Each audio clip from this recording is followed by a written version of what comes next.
একটু পালং পনির করবো, বুঝলি? পালং পনির? এই যে পালং শাকগুলো কেটে ধুয়ে রেখেছি, আর এই যে পনির, যেগুলো ছোট ছোট পিস করেছি, এটা ঘিয়ের উপরে ভাজছি, ঘি দিয়ে দিয়েছি, হালকা করে সব ভেজে নিয়েছি, ঘি দিয়ে ভেজেছি।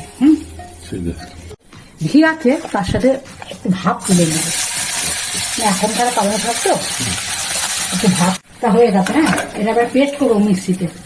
কড়াইতে আবার ঘি দিয়ে দিলাম। শাকটার সাথে একটা কাঁচা লঙ্কা আর এক টুকরো আদা বেটে দিয়েছি,